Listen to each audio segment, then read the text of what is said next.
ఇంకా నర్మదా సాగర్ వాళ్ళు ఇంట్లో వాళ్ళందరూ పార్టీకి వెళ్ళిపోయిన తర్వాత ఆనందరావు, భాగ్యం, రామరాజు ఇంట్లో ఉంటారు. రామరాజు బయట కూర్చొని ఆలోచిస్తూ ఉంటే అప్పుడే ఆనందరావు, భాగ్యం అక్కడికి వచ్చి, అన్నయ్య గారు మీరు టైం అయింది కదా, భోజనం చేద్దురండి, మీకు పెట్టి మేము కూడా తినేస్తాము అని అంటూ ఉంటే, నేను ఇప్పుడు తినను, భుజం వచ్చిన తర్వాతనే తింటాను,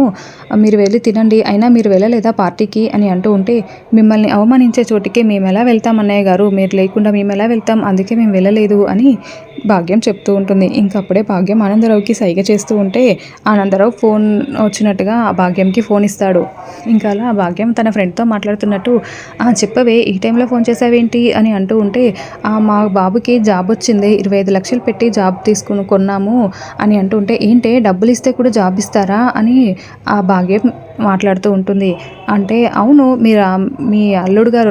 రామరాజు గారి కొడుకు కూడా డబ్బులు ఇచ్చే కదా 25 లక్షలు పెట్టే జాబ్ తీసుకున్నాడు, కావాలంటే నా దగ్గర ప్రూఫ్స్ ఉన్నాయి, ఫొటోస్, వీడియోస్ ఉన్నాయి, పంపిస్తాను చూడు అని అంటూ ఉంటే, ఏంటి మా సాగర్ బాబు 25 లక్షల డబ్బులు కట్టి జాబ్ తెచ్చుకున్నాడా, అంటే అతను ఎగ్జామ్ రాసి తెచ్చుకున్నాడు కదా, నువ్వేంటి అలా మాట్లాడుతున్నావు అని అంటూ ఉంటే, లేదు నేను ప్రూఫ్స్ కూడా పంపిస్తాను చూడు అని ఆవిడ చెప్తూ ఉన్నట్టుగా మాట్లాడుతూ ఉంటారు. అవునా పంపించు అని అంటే, ఇంకా సరే అని తను ఫోన్ కట్ చేసి అలా తిరిగేసరికి అక్కడ రామరాజు, ఏంటమ్మా సాగర్ గురించి ఏదో మాట్లాడుతున్నావు అని అడుగుతూ ఉంటే, అది అన్నయ్య సాగర్ డబ్బులు ఇచ్చి జాబ్ తెచ్చుకున్నాడని అంటుంది, ఏవో ఫొటోస్, వీడియోస్ కూడా పంపిస్తానని చెప్పింది అన్నయ్య అని తన ఫోన్లో ఉన్న వీడియోస్ని చూపిస్తూ ఉంటే రామరాజు చాలా షాకింగ్గా, కోపంగా చూస్తూ ఉంటాడు.